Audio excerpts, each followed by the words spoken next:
তো হ্যালো বন্ধুরা, আসসালামু আলাইকুম। আপনাদের জন্য নিয়ে আসলাম পরিবারের অবহেলা কেন এমন হয় গল্পের সকল পর্ব। গল্পটি শুনে আপনাদের যদি ভালো লেগে থাকে তাহলে ইমরান অলওয়েজ অন ফায়ার চ্যানেলটাকে সাবস্ক্রাইব করে দিয়ে আমাদের পরিবারের একজন হয়ে পাশে থাকুন। আর পাশে থাকা বেল আইকনটি বাজিয়ে দিয়ে রাখুন, যাতে করে সবার আগে আপনার কাছে গল্পের নোটিফিকেশন চলে যায়। ধন্যবাদ। তো চলুন শুরু করা যাক। আমি বাড়ির পেছনের গেট দিয়ে প্রবেশ করছি, কেননা আজ বাড়িতে অনুষ্ঠান। বড় ভাইয়া সজলের বিয়ে হয়েছে আজ দিনে, কিন্তু আমি রাতে এসেছি। পেছনের গেট দিয়ে আসার একটা কারণ আছে। আমি আসার আগে আব্বু ফোন দিয়ে বলেছিল ভুলেও যেন আমি সামনের গেট দিয়ে প্রবেশ না করি। আমার বাড়িতে একমাত্র বড় ভাই আমাকে ভালোবাসেন, আর সবাই আমাকে শুধু অবহেলাই করেন। পরিচয় দেওয়া যাক তাহলে আপনাদেরকে। আমি ইমরান, বাংলাদেশ সেনাবাহিনীতে চাকরি করি।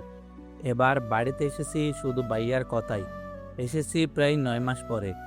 পেছন দিক দিয়ে যেই ঘরে ঢুকবো, অমনি পেছন থেকে একজন আমার ব্যাগটা টেনে ধরলো।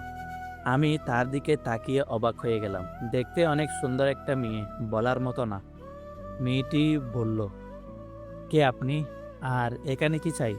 আমি চারপাশে তাকাচ্ছি আর ভাবছি কেউ না এসে কিছু জিজ্ঞেস করে বসে। মেয়েটি আবারও বলল, কিছু বলছেন না কেন? কে আপনি? বুঝেছি, চুরির দান্দা, তাই না? আমি বললাম, জি না, এসব কিছুই না। মেয়েটি বলল, তাহলে কি প্রেমিক পুরুষ? আমি বললাম, ছি ছি ছি, তাও না। মেয়েটি বলল, তাহলে কে আপনি মশাই? আমি বললাম, আপনি কে? মেয়েটি আমাকে বলল, আমাদের বাড়িতে দাঁড়িয়ে আমাকে জিজ্ঞেস করছেন আমি কে? আমি আবারও জিজ্ঞেস করলাম, আপনাদের বাড়ি মানে? এটা তো ইমরানের বাড়ি। মেয়েটাই জিজ্ঞেস করলো, ইমরানকে? আমি বললাম, সজলকে চিনেন? সজল আমার বড় ভাইয়ের না। মেয়েটি বলল, উনি আমার দুলাভাই হন। আমার আর বুঝতে বাকি রইল না যে কনে বাড়ির লোকেদের কাছে আমার কথা বলা হয়নি, তাই আমি আর পরিচয় দিতে চাই না। মেয়েটি আবারও বলেন, কি বলছেন না তো, কে আপনি? আমি বললাম, আমি এই বাড়ির কাজের লোক। মেয়েটি বলল, কাজের লোক তো পেছন গেট দিয়ে ঢুকছেন কেন? আমি বললাম, সাহেব আমারে গতকালকে আসার কথা বলেছিল, আমি আসতে পারি নাই, তাই এখন ভয়ে পেছনের দরজা দিয়ে ঢুকতেছি।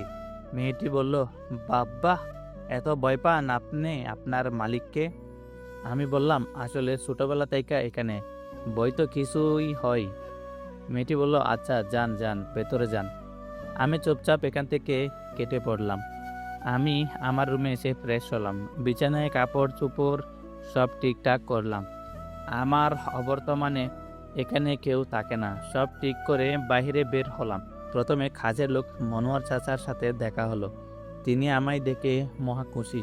তিনি দৌড়ে রান্নাঘরের দিকে গেলেন আম্মুকে খবর দিতে। আমি তার পেছন পেছন গিয়ে রান্নাঘরের সামনে দাঁড়ালাম।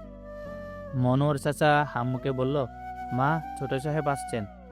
আম্মুর হাসি মুখ নিমিষেই উধাও হয়ে গেল। আমার বুঝতে বাকি রইল না আমার আশায় মা খুশি নন। আম্মু বলল, মনোয়ার, শোনো, তোমার ছোট সাহেবের খাবারটা একেবারে তার ঘরে দিয়ে এসো। মনোয়ার চাচার মুখ কালো করে চলে এসেছেন। আমি চলে যাচ্ছি দ্বিতীয় তলার দিকে। বাবাকে দ্বিতীয় তলায় পেলাম। আমি সালাম দিলাম। সালাম শুনতেই আমার দিকে অবাক চোখে তাকালেন। আমাকে দেখে স্বাভাবিক হবার চেষ্টা করছেন। চারিদিকে চোখ বুলিয়ে বললেন, কেউ আসতে দেখেছে? আমি বললাম, হ্যাঁ, একটা মেয়ে। বাবা বলল, তুমি তাকে কি বলেছ? আমি বললাম, আমি তাকে বলেছি আমি এ বাড়ির চাকর। বাবা বলল, আচ্ছা, তা এসেছ কতক্ষণ? আমি বললাম, এই 4 ঘন্টা হবে। বাবা বলল, সবেমাত্র এলে, এখনই বের হয়েছ? যাও, ঘরে যাও। আমি বললাম, বড় ভাইয়ের সাথে দেখা করে যাচ্ছি। বাবা বলল, ঠিক আছে, যাও। আমি বাবার কাছ থেকে চলে আসলাম। নিজের আপন মানুষদের এমন কথাই অনেক কষ্ট হয়। এইসব ভাবতে ভাবতে হাঁটছিলাম, পেছন থেকে ভাইয়ের কণ্ঠ ভেসে আসলো। ভাইয়া পেছন থেকে ডাক দিয়ে বলল, কি কমান্ডার সাহেব, কেমন আছেন? আমি বললাম, ভালো, তুমি? ভাইয়া বলল, এই তো ভালো। আব্বু আম্মুর সাথে দেখা হয়েছিল? আমি বললাম, আব্বুর সাথে কথা হয়েছে, আর আম্মুর কাছে যাওয়া যায় নাই। ভাইয়া বলল, চল আমার সাথে তোর ভাবিকে দেখবি। আমি বললাম, না ভাইয়া, কাল দেখব। ভাইয়া বলল, কাল দেখবি কেন, আব্বু কিছু বলেছে? আমি বললাম, আব্বু আর কি বলবে, সবই আমার ভাগ্যে লেখা ছিল। ভাইয়া বলল, কি করবি বল? আচ্ছা চল, রাত অনেক হয়েছে, খেয়ে নি। আমি বললাম, না ভাইয়া, তুমি খেয়ে নাও, আমি পরে খাবো। ভাইয়া বলল, আম্মু আবার টেবিলে খাবার খেতে নিষেধ করেছে, তাই না? আমি বললাম, সবই তো তোমরা জানো। ভাইয়া বলল, আমিও আজ টেবিলে খাবো না। আমি বললাম, না ভাইয়া, এ হয় না। ভাইয়া বলল, কি হয় না? সবই হয়। আমি বললাম, ভাইয়া, এখানে অনেক মেহমান আছেন। ভাইয়া বলল, তো কি হয়েছে? আমি বললাম, বাবা মায়ের সম্মান। ভাইয়া বলল, দরকার নেই এমন সম্মানের। আমি বললাম, তুমি যদি টেবিলে না যাও আর আমি বাড়িতে আসবো না। ভাইয়া বলল, এ বাড়ি তোর, তুই আসলে আসবি, না আসলে নাই। আমি বললাম, বলছো তো এটা? ভাইয়া বলল, হ্যাঁ। আমি বললাম, তাহলে আজই আমি চলে যাব। ভাইয়া বলল, কি বলছিস? আমি বললাম, হ্যাঁ, চলে যাব। ভাইয়া বলল, যাস নে ভাই। আমি বললাম, তাহলে আমার কথায় রাজি?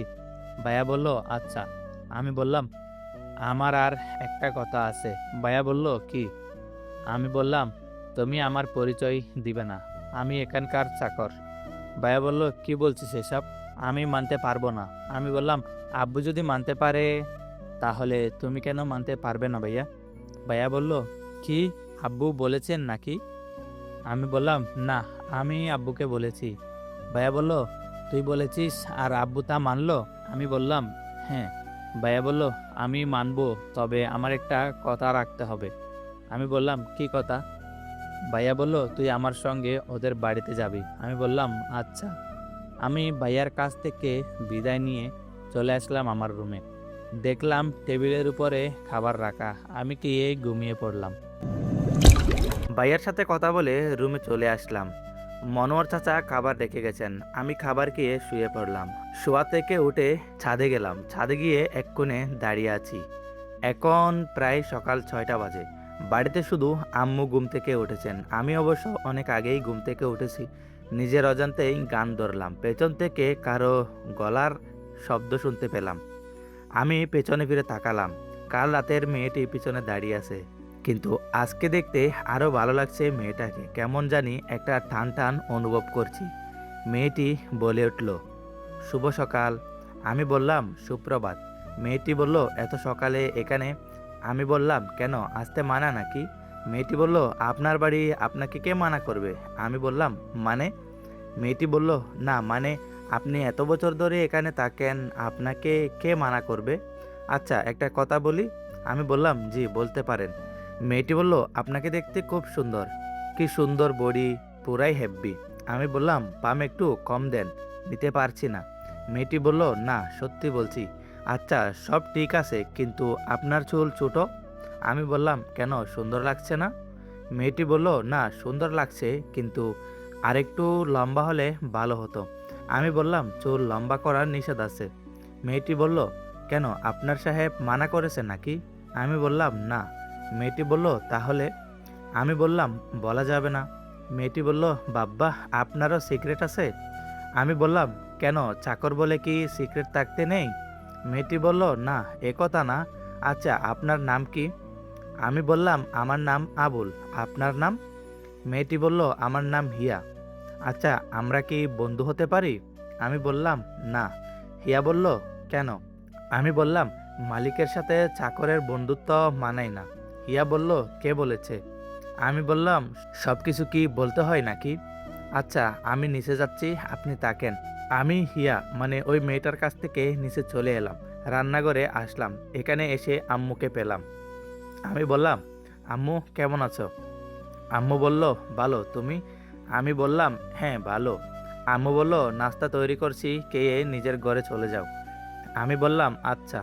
তারপর আমি নাস্তা করে আমার রুমে চলে আসলাম, আর বের হলাম না। রুমে বসে আছি, প্রায় 10টা হতে চলল।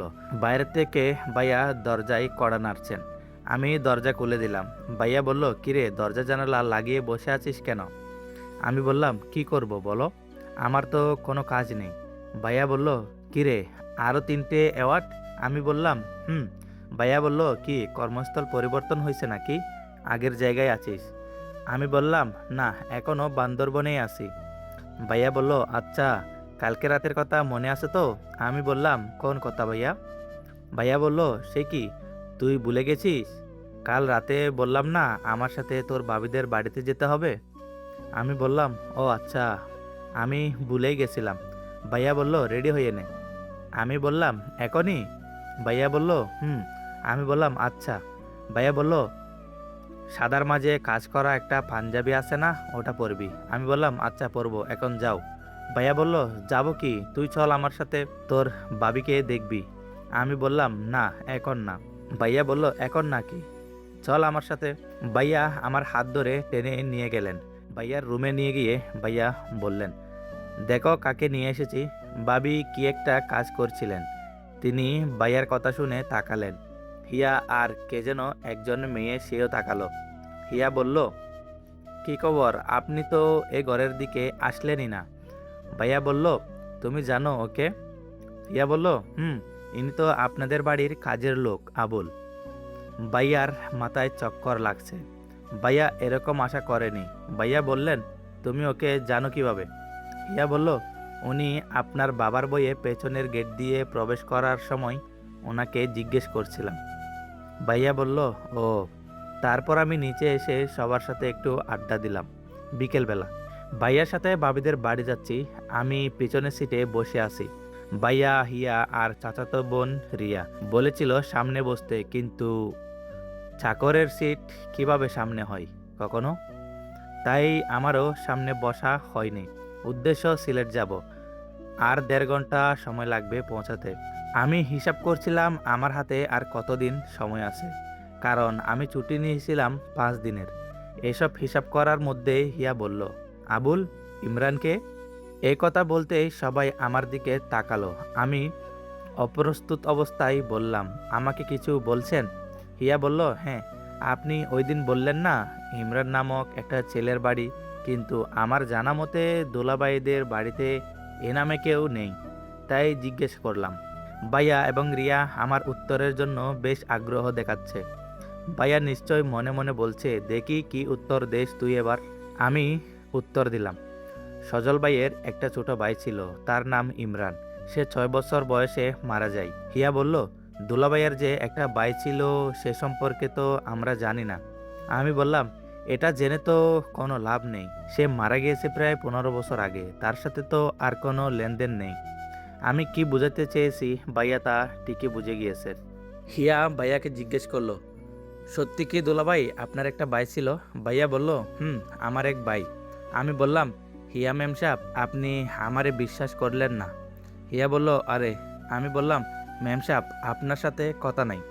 রিয়া বলল, আবুল ভাই তুমি কিন্তু জিনিয়াস।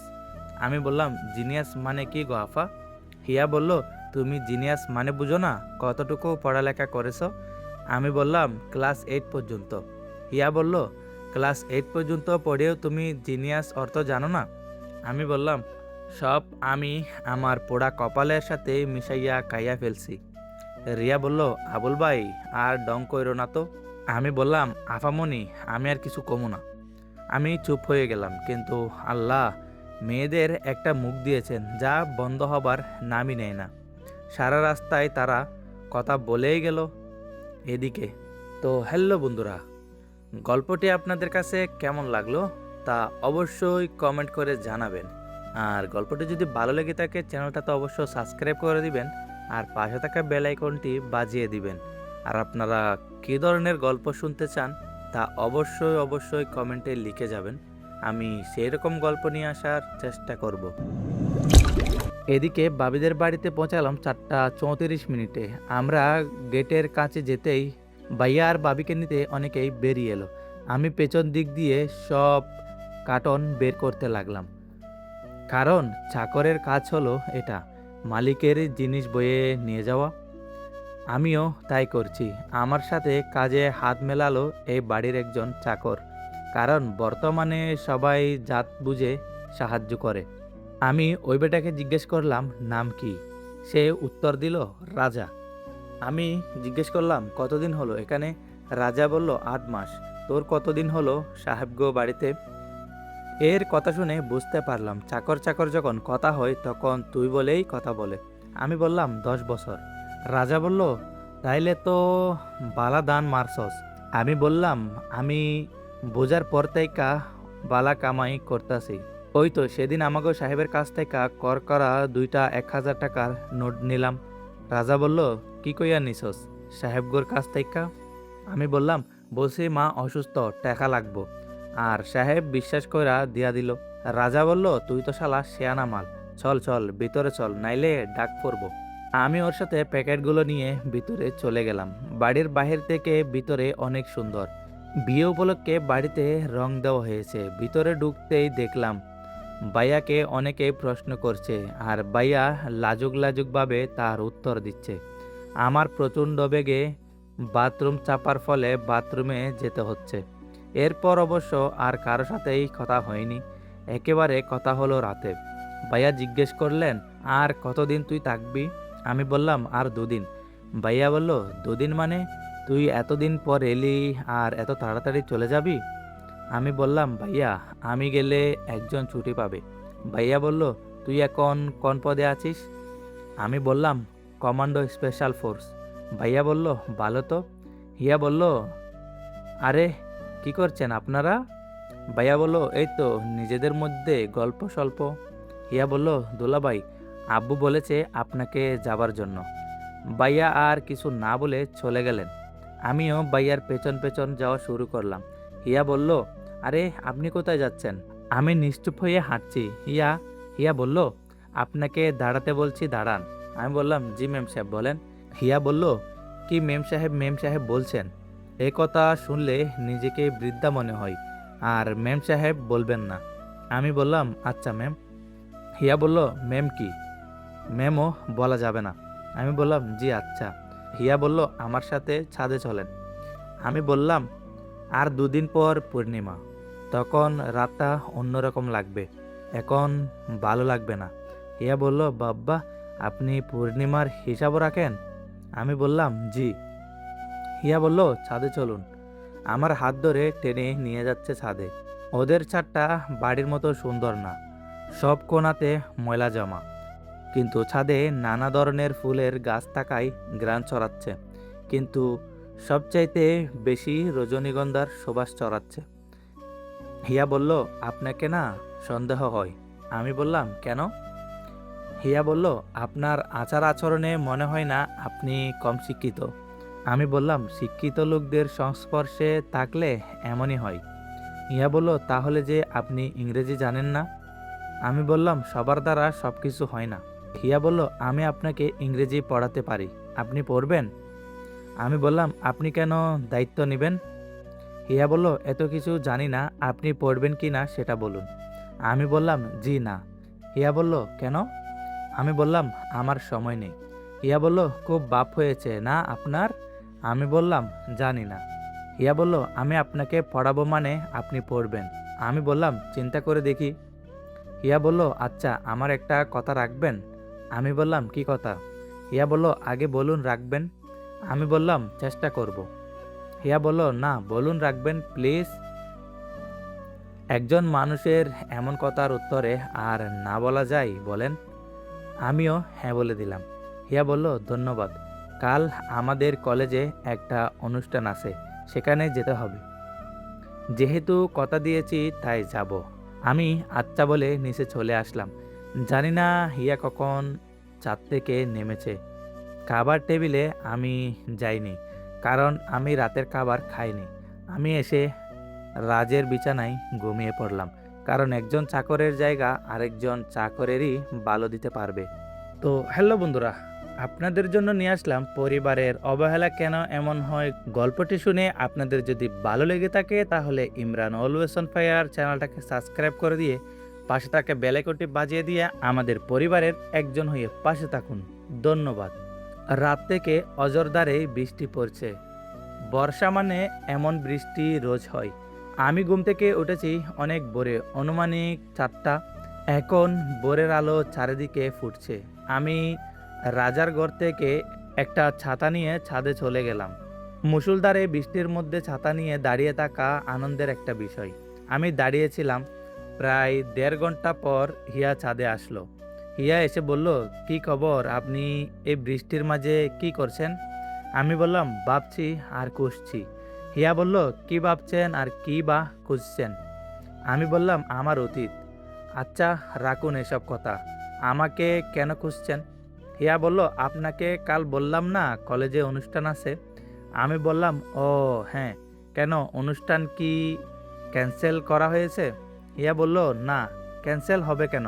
আমি আপনি যাবেন কি না কনফার্ম করার জন্য খুঁজছিলাম। আমি বললাম, আমি তো কালই আপনাকে বলেছি যাব। আচ্ছা, আপনি কোন ক্লাসে পড়েন? হিয়া বলল, অনার্স ৩য় বর্ষে। আমি বললাম, আপনি তো অনেক শিক্ষিত। আচ্ছা, কোন বিষয় নিয়ে পড়ছেন? হিয়া বলল, ইংরেজি। আমি বললাম, ও বুঝেছি, তাই আপনি আমাকে ইংরেজি পড়াতে চান? হিয়া বলল, মোটেও না, আপনাকে আমার ভালো লাগে তাই পড়াতে চাই। আমি বললাম, আপনার মতিগতি উল্টা লাগছে, আর আমি একজন চাকর। হিয়া বলল, সবসময় আপনি নিজেকে এমন চাকর চাকর করেন কেন? চাকর তো কি হয়েছে, আপনি তো প্রথমে মানুষ। আমি বললাম, আচ্ছা, আমি নিচে যাচ্ছি, আপনি আসুন। হিয়া বলল, আচ্ছা, আপনি আমায় দেখে শুধু পালান কেন? আমি বললাম, আমার কাজ আছে। হিয়া বলল, ও হ্যালো, এটা আপনার বাড়ি না, এটা আমাদের বাড়ি। এখানে আপনার কোনো কাজ নেই। আমি কিছু একটা বলতে চেয়েছিলাম, ঠিক তখনই আমার ফোন এলো। আমি ফোন বের করে দেখলাম আর্মির হেড অফিস থেকে। হিয়া আমার ফোনের দিকে সন্দেহের চোখে তাকাচ্ছে। আমি কিছুটা দূরে গিয়ে কথা বলে আসলাম। কি বলেছিল তারা সংক্ষেপে বলছি। কমান্ডার ইমরান, আপনার 5 দিনের ছুটি থাকলেও আপনি আজ চলে আসবেন। কাল যেন আপনাকে পাই। একটা জরুরি ইনভেস্টিগেশন করতে হবে। আপনি চলে আসুন। আপনার জন্য সিলেট ক্যাম্পে গাড়ি থাকবে। আপনি আজই চলে আসুন। এখন বৃষ্টি নেই বললেই চলে। আমি নিচে চলে যাচ্ছিলাম। হিয়া বলল, আবুল, রেডি হয়ে নাও, সকাল সকাল যেতে হবে। আমি নিচে এসে ভাইয়াকে বললাম, ভাইয়া একটু রাগ করলেও বুঝেছে আমার হাতে কিছু নেই। নাস্তা করে রেডি হয়ে নিলাম। কালো প্যান্ট, কালো জুতা, কালো বেল্ট, সাদা শার্ট। এটা আর্মিদের ফর্মাল ড্রেস। হিয়ার সাথে গাড়িতে করে চললাম হিয়ার কলেজের দিকে। এর মধ্যে আমাদের আর তেমন কথা হয়নি। কলেজে ঢুকলাম 9টা 58 মিনিটে। গাড়ি থেকে নেমেই আমি থমকে গেলাম, কারণ এই কলেজে আমি আগেও এসেছি, আর আমার অনেক বন্ধুরা এই কলেজে পড়ে। তারা যদি আমায় দেখে তাহলে তো আর আমার রক্ষে নেই। এসব ভাবছি এমন সময় একজন আমাকে এসে জাপটে ধরলো। আমি রীতিমতো ভয় পেয়ে গেলাম। কলেজের অনেকেই আমার দিকে তাকাচ্ছিল। হিয়াও অবিশ্বাস্য চোখে আমায় দেখছিল। জড়িয়ে ধরা লোকটি আমাকে আস্তে করে ছাড়লো। আমি অবাক হয়ে বললাম, আরে সাগর, তুই? সাগর বলল, শালা, চাকরি পাইয়া বইলা গেছত? আমি বললাম, দূর, কী সব বলিস এসব? হিয়া বলল, সাগর ভাইয়া, তুমি কি আবুলকে জানো? সাগর বলল, কে আবুল? হিয়া বলল, কেন, উনি? সাগর বলল, আরে, ওর নাম তো ইমরান। হিয়া বলল, কি? আবুল, তুমি সবাইকে মিথ্যা বললে কেন? আমি বললাম, নিজের ডুল নিজে পেটানো ঠিক না। হিয়া বলল, মানে? সাগর বলল, মানে হলো, ইমরানের যখন 6 বছর বয়স তখন তাকে বোর্ডিংয়ে দিয়ে দেন। সে অনেক কষ্ট করে মাসের পর মাস চলে যেতে থাকে, কেউ নিতে আসতো না। সজল ভাই তাকে নিয়ে যেতেন, তার বাবা মা তাকে এড়িয়ে চলতেন, আর এখন তারা ইমরানকে স্বীকার করে না। হিয়া বলল, স্বীকার না করার তো একটা কারণ আছে। সাগর বলল, অবশ্যই আছে। হিয়া বলল, সে কারণটাই জানতে চাই। সাগর বলল, তা অনুষ্ঠানেই জানতে পারবেন। এখন চলুন, অনুষ্ঠান শুরু করতে হবে। আমরা সবাই অনুষ্ঠানে গেলাম। সাগর উপস্থাপনা করছে, হিয়া আমার দিকে বারবার তাকাচ্ছে। অনুষ্ঠানের শেষ সময় বলল, এবার গান নিয়ে আসছে কমান্ডার অফ আর্মি ইমরান। সবাই নাম শুনে অবাক হচ্ছে, আর হিয়া আমার দিকে বড় বড় চোখ করে তাকাচ্ছে। ওর দু চোখে অবিশ্বাস লেপ্টে রয়েছে। সাগর আবার বলল, উনি স্টেজে আসার পূর্বে বলে রাখি, উনি এমন একজন লোক যে 8ম শ্রেণী থেকে A+ পেয়ে এসেছে। সে খুব ভালো গান করত, যার জন্য সে অনেক মেডেলও পেয়েছেন। সে যখন ভার্সিটির ভর্তি পরীক্ষা দেয় তখন সে আর্মিতেও অ্যাপ্লাই করে। সে দুটাতেই রেসপন্স পায়, তথা সে দাবিতে ইংরেজিতে পড়ার সুযোগ পায়। সাথে আর্মিতেও, কিন্তু সে সবার অমতে আর্মিতেই জয়েন করে। এর জন্য সে তার পরিবার থেকে অনেক প্রবলেম ভোগ করে, এখনও করে যাচ্ছে। হিয়া সাগরের সব কথা শুনে আকাশ থেকে পড়ছে। আমি স্টেজে উঠে গান গেয়ে নেমে আসলাম। তারপর অনুষ্ঠান শেষ হলো। আমি সাগরের কাছ থেকে বিদায় নিলাম। আমি হিয়ার কাছে আসলাম। সে বলল, আপনি তো খুবই ছদ্মবেশী। আমি বললাম, কিভাবে? হিয়া বলল, আপনি বললেনও না আপনি এত বড় একজন মানুষ। আচ্ছা চলুন। আমি বললাম, কোথায়? হিয়া বলল, গাড়িতে। আমি বললাম, কেন? হিয়া বলল, বাড়িতে যাবেন না? আমি বললাম, না, যাব না। হিয়া বলল, কেন? আমি বললাম, এ শহর আমায় চিনে ফেলেছে। এই শহরে আমি আর থাকতে পারবো না। হিয়া বলল, মানে কি? আপনি আমাদের বাড়ির মেহমান এসেছেন। আমি বললাম, কিছু করার নেই আমার। ভাইয়ার কাছ থেকে সব শুনে নেবেন প্লিজ। হিয়া বলল, কিন্তু। আমি বললাম, কিন্তু কিছুই না। হিয়া বলল, আপনি যাবেন কোথায় এখন? আমি বললাম, চলে যাব ক্যাম্পে। ভাইয়ার কাছ থেকে সব শুনে নেবেন। আমাকে চলে যেতে হবে, বাই। আমি চলে আসলাম সিলেট ক্যাম্পে, আর ওখান থেকে সোজা বান্দরবন। আমি জানি না আমার বাবা মায়ের সাথে আমার আদৌ সম্পর্ক ঠিক হবে কিনা। হ্যালো বন্ধুরা, পরিবারের অবহেলা কেন এমন হয় গল্পটি এখানেই শেষ করলাম। গল্পটি যদি আপনাদের ভালো লেগে থাকে তাহলে অবশ্যই কমেন্ট করে জানাবেন। গল্পের দ্বিতীয় সিজন নিয়ে আসার চেষ্টা করব। ধন্যবাদ।